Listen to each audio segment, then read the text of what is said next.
Bien, puisque vous le voulez, la bataille aura lieu.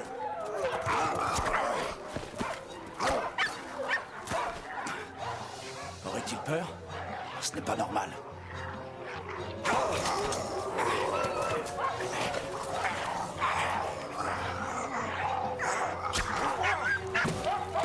Voyons si les deux autres loups attaquent.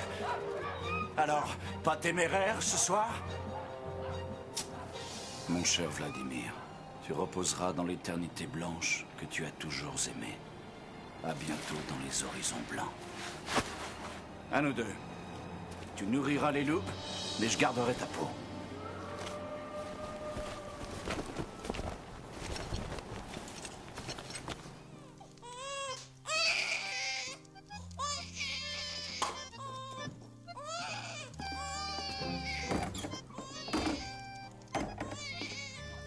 Pierre, enfin.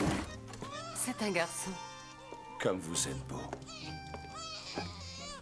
Alors, tu as trouvé Yuri et Vladimir?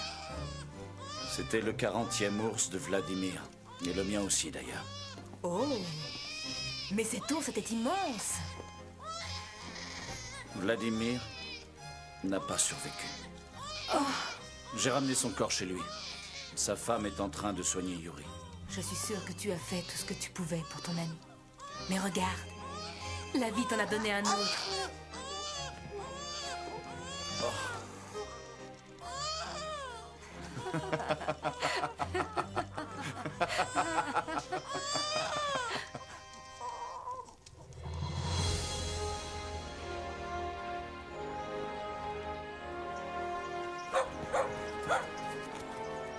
Tiens. Mais c'est le parrain de notre fils, avec un petit cadeau. Il ne boite presque plus. Je tiens la promesse de mon père. C'est pour ton fils. Puisque le parrain est là, nous allons pouvoir commencer le baptême.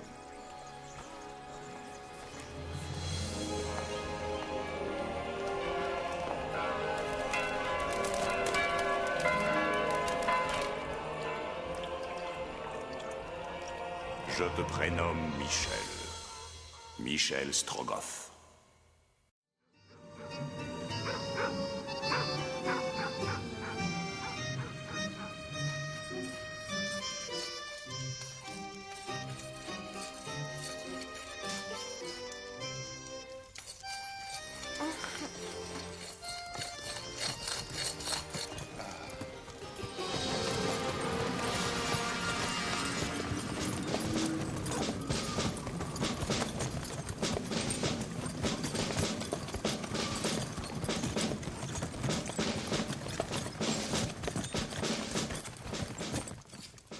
Papa, ce sont les Tartares qui attaquent la forteresse?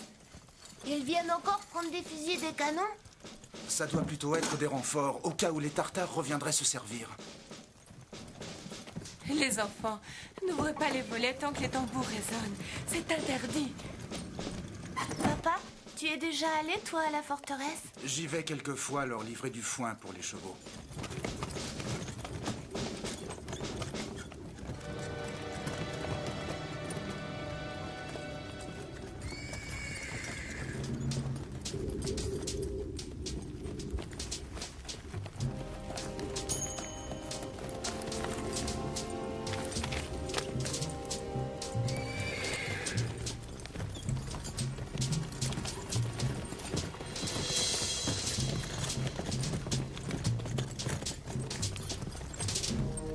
J'espère que le voyage s'est bien déroulé. Nous vous apportons de la poudre. Merci, messieurs. Nous commencions à en manquer cruellement.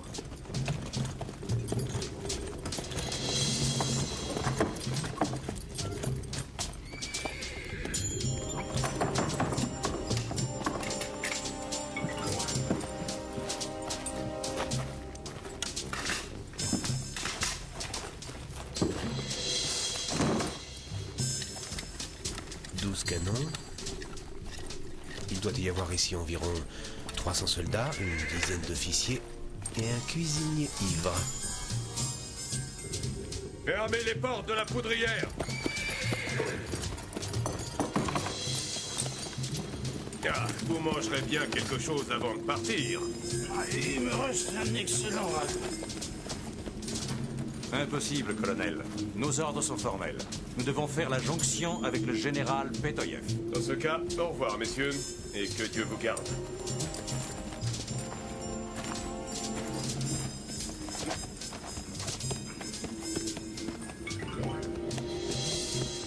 Ouvrez les portes!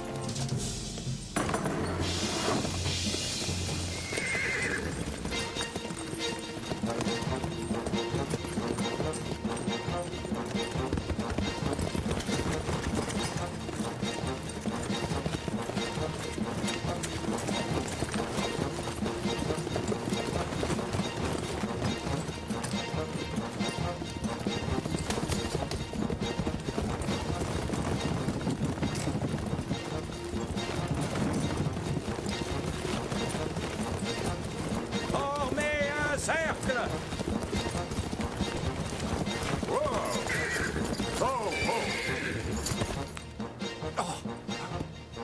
Les mains en l'air, messieurs. Vous êtes cernés.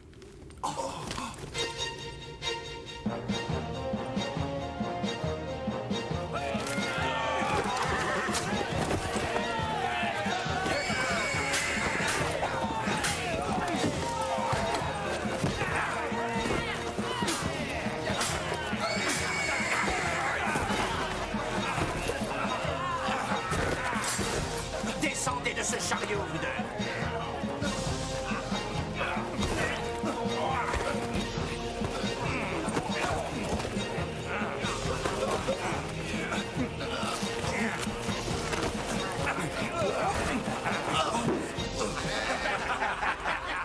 Messieurs, je vous invite à présent à vous déshabiller comme votre camarade. Théophare, notre chef, il était risqué d'entrer dans la citadelle.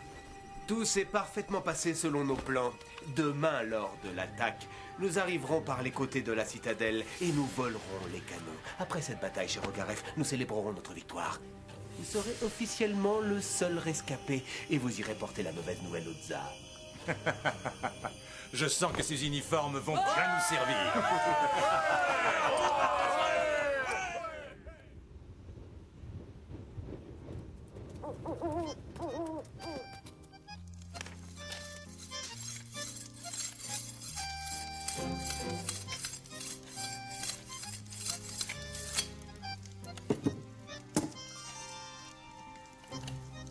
Le forgeron qui a trempé cette lame est particulièrement doué. Elle est digne d'un prince. Pourquoi crois-tu que je la monte sur cette superbe poignée en os? Ce couteau sera pour le prince de la forêt et j'ai nommé Pierre Strogoff. Ça, c'est un beau cadeau. Mais cette lame a dû te coûter très cher. 3 peaux d'ours. 3 peaux? Tu t'es fait avoir. Après avoir risqué ta vie à chasser l'ours, c'est à ton tour de te faire dépouiller par un marchand. Tu aurais dû plutôt faire un cadeau à ta mère. Chut, papa, c'est déjà prévu. J'ai repéré de très beaux bijoux dans le stock des marchands de Novosibirsk. Pour combien peux-tu les marchander? 4 peaux d'ours. Il m'en manque encore une, mais je l'aurai demain soir. Tu sais, Michel, je trouve que tu prends trop de risques à la chasse. Ton père a raison. Je t'ai dit 1000 fois d'utiliser ta fourche pour maintenir la tête de l'ours en hauteur. Et au lieu de ça, tu fonces comme un fou entre ses pattes avec ton couteau. Mais papa, Demain, tu prendras ta fourche, c'est un ordre. Bien, papa. Pourquoi vendent-ils ces lames aussi chères? Regarde, Michel. Chauffée au rouge, elle ne bleuira qu'un instant et refroidira donc très vite. C'est de l'acier très fin. Ah oui, à l'inverse de cette plaque en fonte au fond de la cheminée qui, elle, garde la chaleur. Ton père a dû apprendre tout ça chez le forgeron quand il était petit. Il y était fourré tous les jours, mais surtout pour rendre visite à ses 2 filles. Pas vrai?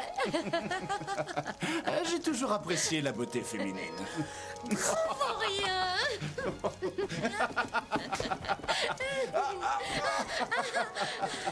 Mais non, ma chérie, je parlais de toi en disant ça. Je préfère. Dis, papa, c'est vrai que vous étiez dans la même classe? Eh oui, Michel.